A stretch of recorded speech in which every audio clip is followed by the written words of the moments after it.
one every 2 years. Monthly breast self-exams in conjunction with the mammogram can increase the odds of early detection. Be proactive about your health.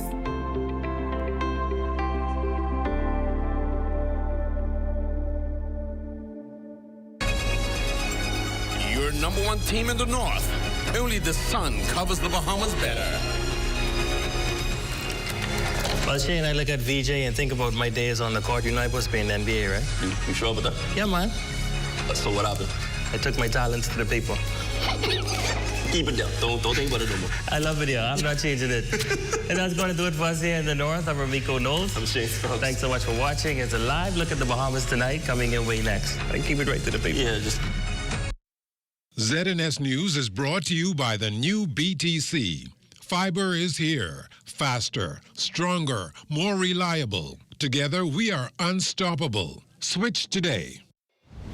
On a special edition of our broadcast this late night, the latest coordinates on Hurricane Melissa. Chief Meteorologist Basil Dean leads our coverage here at 11 as Melissa continues her move across parts of the country. The Deputy Prime Minister visits with family islanders flown out of the disaster zone now sheltering here in the capital.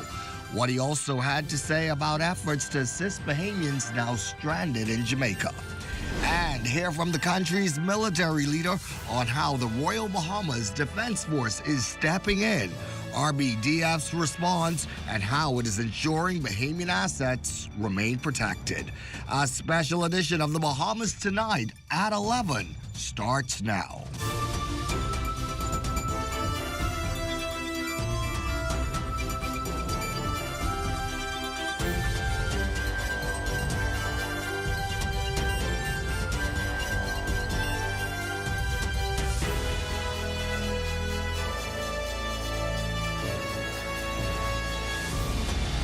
The Bahamas Tonight at 11, the final word starts now.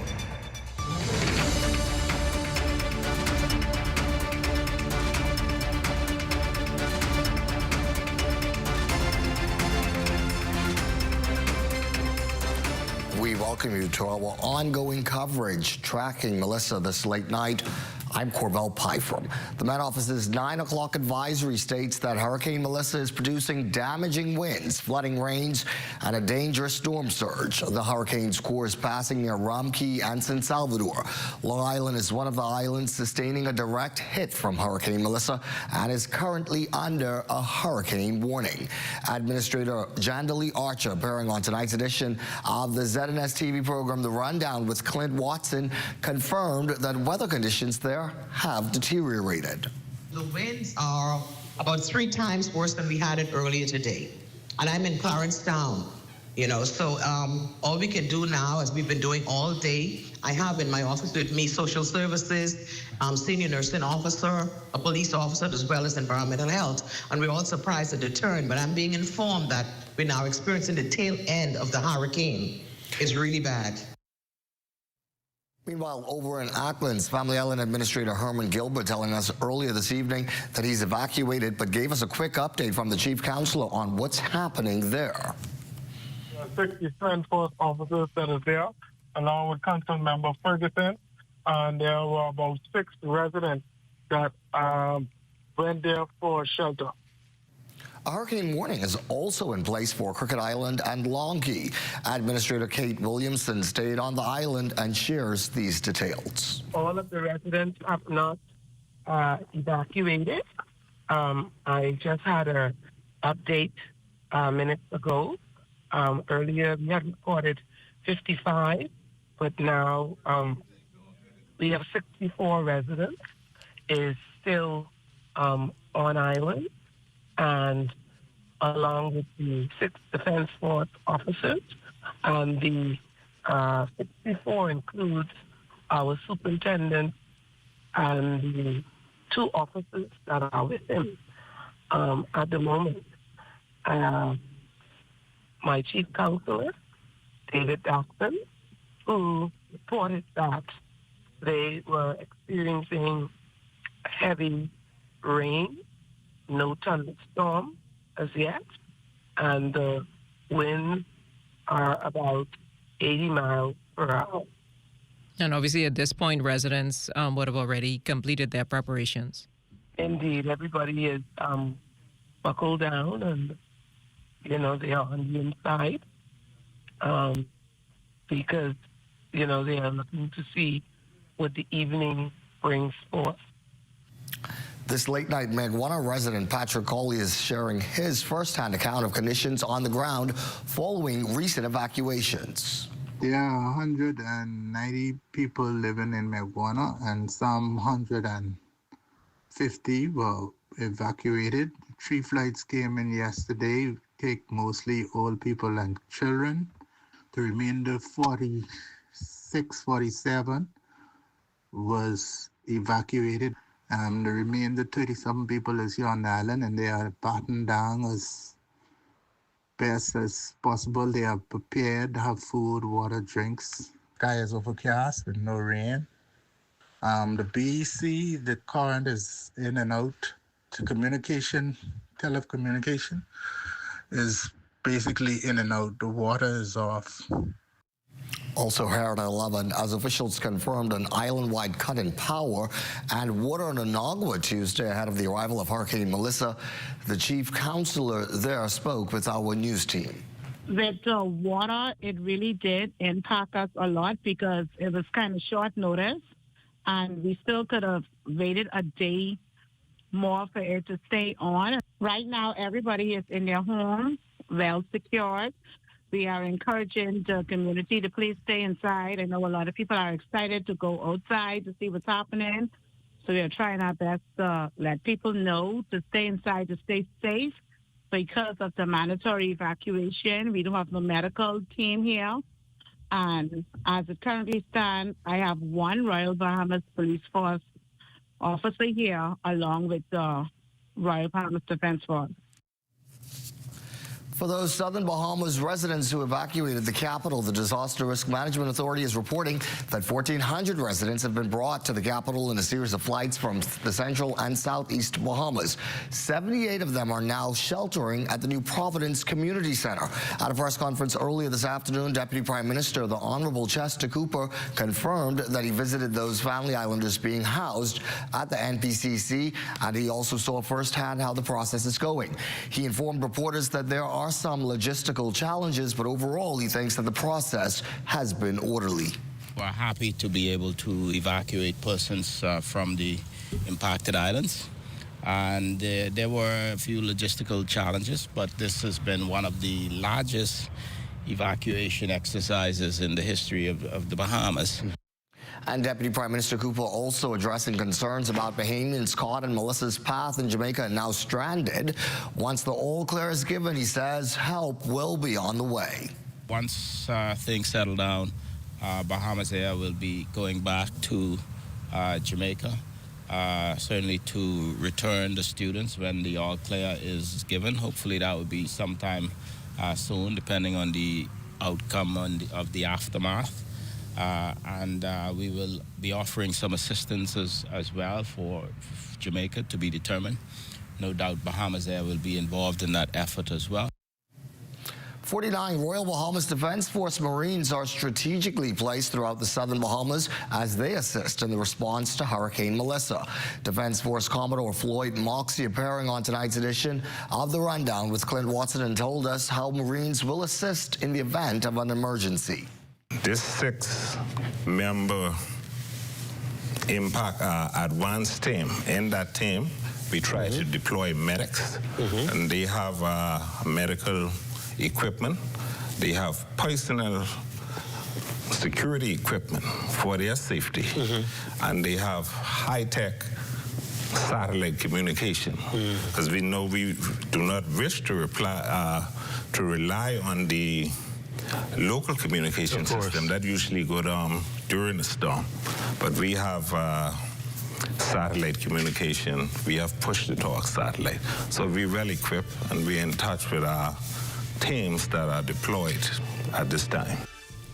And we'll be talking to Chief Meteorologist Basil Dean in just a few minutes on the latest coordinates of Melissa. Still to come tonight, the government offering support to hurricane-ravaged Jamaica.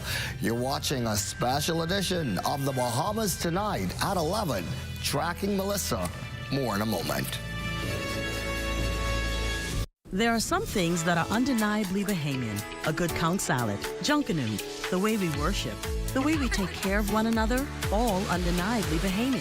And right in the midst of our iconic things, places, and people is Commonwealth Bank. Increasing access, sponsoring dreams, working alongside Bahamians to increase the quality of their lives for more than 60 years. Commonwealth Bank, nothing more than being Bahamian. Commonwealth Bank, leader in personal banking services. You got termites and need to get rid of them fast? Trust Rent-A-Kill Initial. With over 60 years experience in the Bahamas, the global brand, training, and expertise can't be beat. Only Rent-A-Kill Initial gives you a 3-year warranty and payment plan options on termite fumigation. No one can match the range of treatments we offer, such as fumigation, pre-construction treatments, termite monitoring, and more. No matter where you are in the Bahamas, we will come to you. When it comes to complete termite eradication, there's only one name, Rent-A-Kill Initial. Things may be tough, but Wendy's got you covered. Grab a day single or chicken sandwich with a junior fries and 16-ounce beverage for just $6.95. Why choose less from the other guys when you can get more? At Wendy's, we're providing bigger bites and better deals. So purchase your Tings Tough Value Meal today. Now available at all locations, excluding the airport and food truck.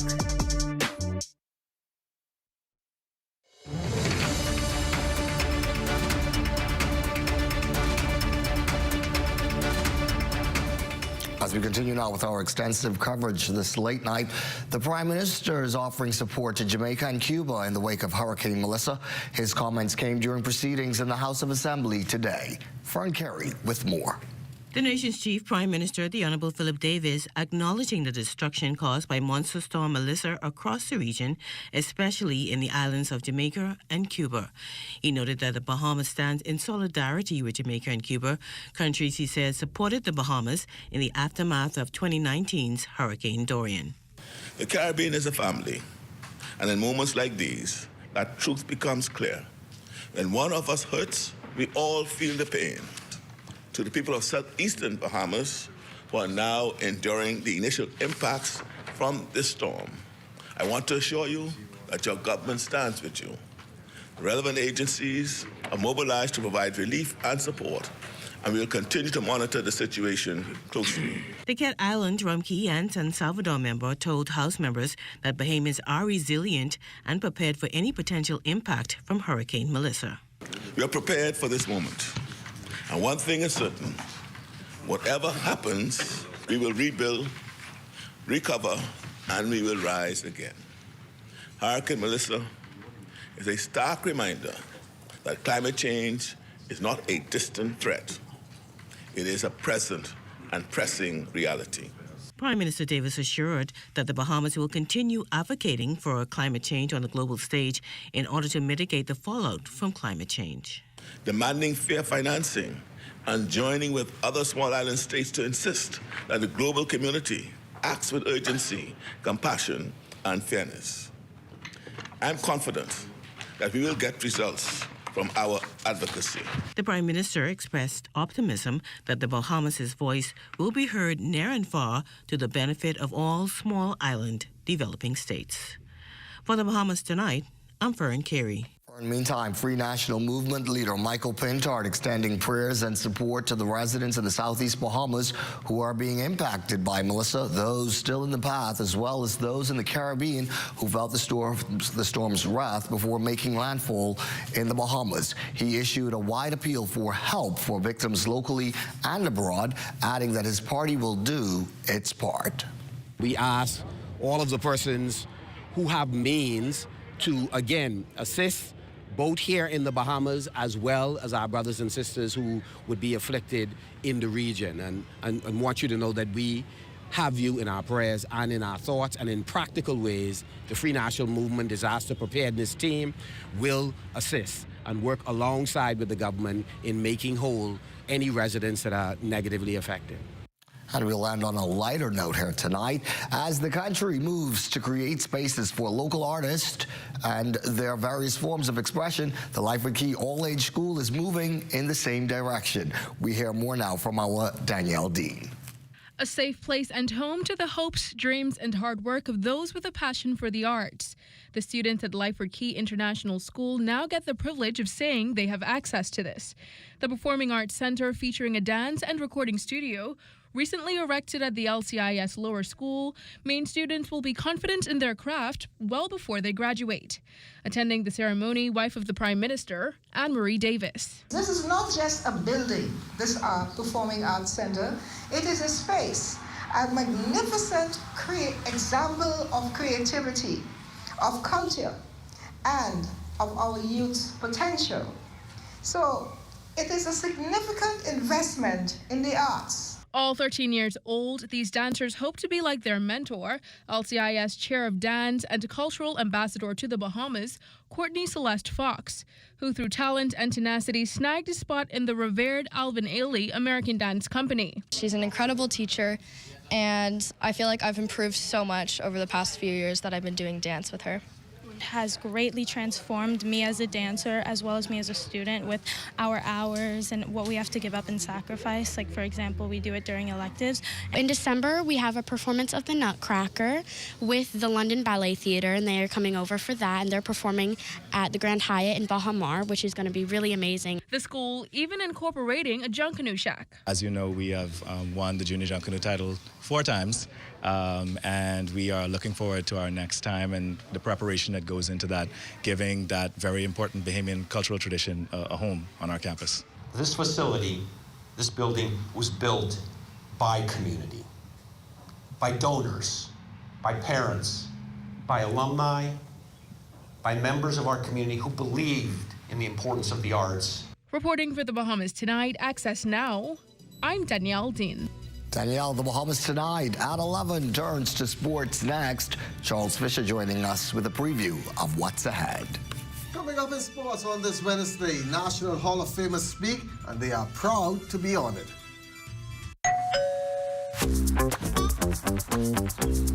Like, what are you grabbing all these pizzas, boy?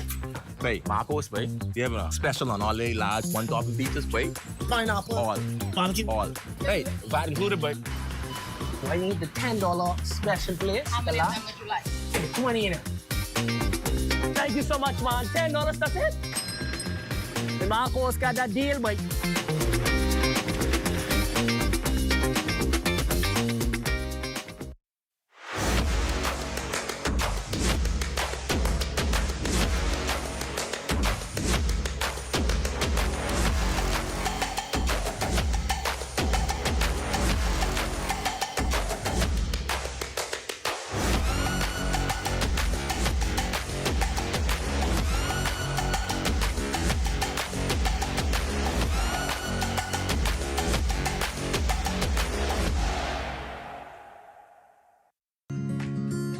Our company offers a simple philosophy, open hands. What do open hands mean? If you keep your hands closed, nothing comes in, nothing goes out.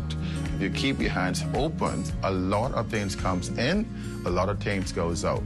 We cannot expect to be a successful company without blessing our community and blessing our country. My good friend and valued client, Dominic Stirrup, approached me following a meeting we had and told me of the idea that he had of feeding 10,000 Bahamians on Thanksgiving. There was a lot of details to put together, had to figure out how to get it done.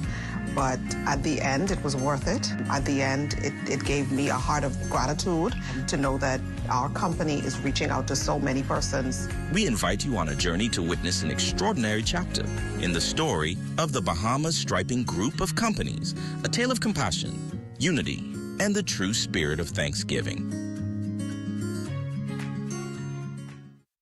Registering for the advanced poll? Listen up. 2 deadlines are looming. Overseas voters must apply by Thursday, October 30th. Special voters have until Thursday, November 6th. Who qualifies? An overseas voter is a Bahamian eligible to vote from abroad, like students studying overseas and certain government personnel posted outside the Bahamas, along with qualifying spouses and immediate family. A special voter is someone who may be unable to vote in person on election day, including those 65 and older, hospitalized hospitalized or in a care facility, pregnant, or who have recently given birth, traveling or stationed overseas on election day, candidates and their spouses, election workers, and parliamentary registration employees. For the full list of who qualifies and how to apply, click the link in the caption or pause the screen. Don't miss your deadline. Apply for the advanced poll today.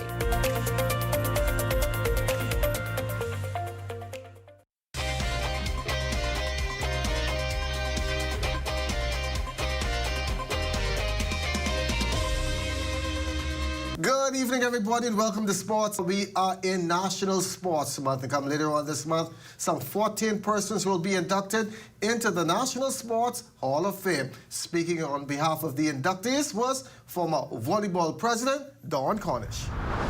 Their contributions cover a range of areas in sport and many decades of work and diligence.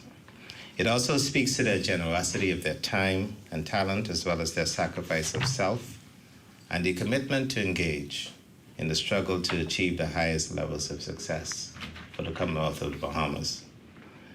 Ultimately, not to look towards a reward, but to take this work as a commitment on behalf of a force greater than self, an act of God working in and through us to make a difference in our lives and the life of others. For track and field, great Foster Dawson, the man who played just about every sport, but is known more for basketball, Arnold Bain, it's an honor. I've retired from track. I went into administration, B3A. I was a council member, secretary, I was treasurer, vice president, and president. And I think this is the culmination of all of that now being honored and recognized as a National Hall of Famer. Hall of Famer in athletics from Howard University. But I'm being honored by basketball, and I was there during a very, very important time. And that was, I was the president when we held our first ever international tournament in the country. I was the president that brought in a tournament that was the first to fill on stadium. And so I'm very proud of that. Now, during the week of November 23rd, that has been designated as National Boxing Week. Former Bahamas Olympic Committee President and current President of the World Boxing Amateur Council, Wellington Miller. And I want to thank the government through the Ministry of Sports for giving boxing one solid week for us to show our achievement over the many years. That week, we're going to have an amazing week for us, for the Bahamian people, and showing them the history and what boxing has accomplished. So, Minister, thank you for that once glorious week. It's going to be glorious. We're going to have, on the 23rd, we'll open up the week with attending church, New Covenant Baptist Church that morning, so we can get some good spiritual health to take us through the week. On the 23rd, on the 26th of Wednesday, the 26th, we'll have the opening ceremony in the foyer of the Ivy Dumont building, where we will display many of the accomplishments that boxing has achieved over the many years. It's going to be a museum, and we have already made contact with some schools to come in and see what we have done over the years and be proud of what boxing have done. Come this Saturday, cross-country runners will take to the course for the third annual SBIA Mile Challenge on the campus of the University of the Bahamas. Organizer is Rashad Patton. We usually have this every year. It's more about conditioning, seeing where your athletes is at. It ranges from sprinters to mid-distance to long distance. Even basketball players can join in. It's just at this point of the season, more getting yourself more, I wouldn't say primer, but more seeing where the endurance is at. So that's what the Mile Challenge is about. This part of the season, it's November, December. We're just coming into November. There's more fitness is to see where the base is at, instead of going so long, just to see where your athlete is at this point in time. Because some people might still be in the general prep stage of training and want to go on to the next cycle and want to see how fit the athlete is at before we go in more intense. So that's what it is based on. Divisions range from under 7 to open. The second annual was crazy. It was really fast. It was faster than expected. So we're looking at hopefully faster the mile for under 20 boys was like 4 minutes. 4 minutes, and girls is like 5. No, sorry, it was like 6 minutes 5. I think Akari ran 5:50 something, and yeah, so it was very fast. So I'm looking for this one to even be better because I think coaches now stepped up on a different level. Gonna put a wrap on Wednesday Sports. Hope you enjoyed. Thanks for watching.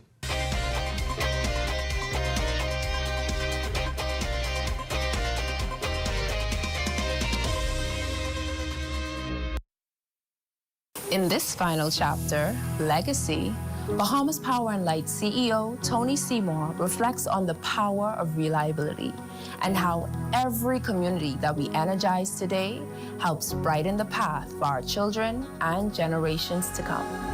As somebody who had to study by lamplight, I know how important it is for you to have accessibility to electricity for when you have homework to do, when you have to complete assignments, when you want to, do research, and just to sleep comfortably. In paving her road of legacy, this is how the future unfolds.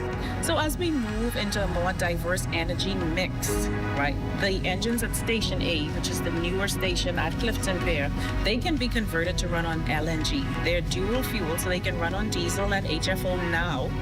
After the conversion, they'll be able to run on diesel and LNG. What us having a variety of fuel options means is energy security for the Bahamas. Because if you can't get access to LNG for whatever is happening globally that we have no control over, we can still get access to diesel, we can still get access to HFO, we'll still have the solar farms and the battery storage, and that gives you energy security. From the classrooms powered today to the dreams ignited for tomorrow, reliable energy fuels more than lights. It fuels possibility. Under CEO Tony Seymour's leadership, that vision continues to inspire the next generation to build, lead, and power a brighter future. As an engineer in training, we had to work in every area of the organization. And I spent 3 months at the Clifton Pier Power Plant, and my first week at Clifton Pier was in the mechanical maintenance section. And there was an old guy, I'm not gonna call his name, but I love this man to this day. And he looked me up and down and he said, "You?" He said, "Only ever woman that ever worked at this plant is the woman with the big bogey upstairs." I am not working with you, but I had to persist. There are times when people look at you and you don't fit the image in their mind of what an engineer should look like, or what the CEO should look like, or what a manager should look like. And you have to persist. These are the types of things that I like to tell young women coming up, and that is something that I try to maintain, and that is something that I'm trying to encourage and continue to establish as I continue as CEO.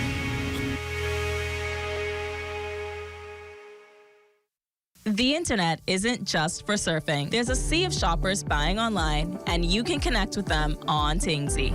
Tingsy is the SBDC's online storefront built for Bahamians. Take your business to the next level by selling to customers online, both at home and around the world.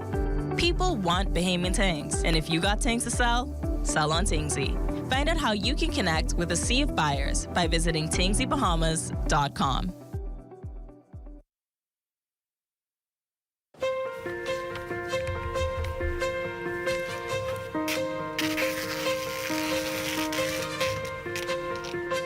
Get this straight to our new sales and marketing office, Centerville House, 5th floor, ASAP. New sales and marketing office, Centerville House, 5th floor, quick. New sales and marketing office in Centerville House, 2nd Terrace West, 5th floor, on my way. Sales and Marketing Office, Centerville House, 2nd Terrace West, 5th floor. You could have caught a ride with me. We're only a block away from ZNS. ZNS Sales and Marketing has moved to the 5th floor, Centerville House, 2nd Terrace West. For more information, call 502-3800.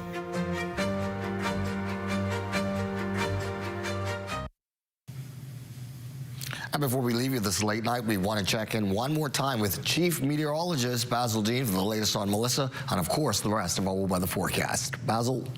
Carvel, the core of Melissa's hurricane force winds are now moving across Rumkey, San Salvador, heading towards Cat Island, and that will lead to some very, very destructive winds in that situation. And as far as the rainfall is concerned, heavy rains associated with this system, and that too is spreading towards the north and east, and that will lead to some flooding in those low-lying areas of the central parts of our country. And as we go to our live weather radar, you can see those heavy rains now still across the Exuma, still affecting Long Island, and now well into Rumkey and San Salvador. Also, South Elucia, they are right on the outer fringe of this rain band, so they'll be experiencing some heavy rains during the course of the night as well.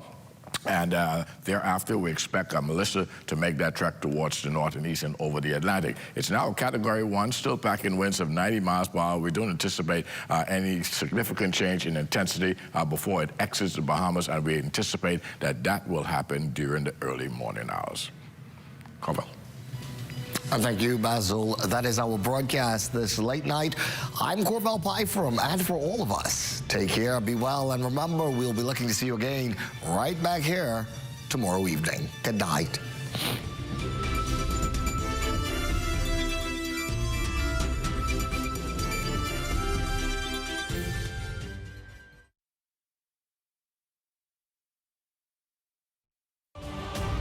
At Centerville, I'm LaDawn Davis. This is ZNS.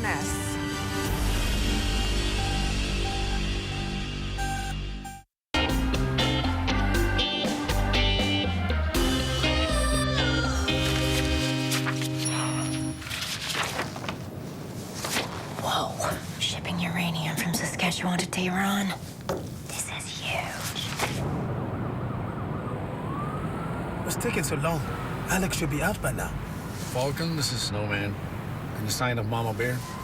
Copy that, Snowman. She's right next to me. No, I'm Goldilocks. That makes no sense. Goldilocks would be in the house. I thought you were Red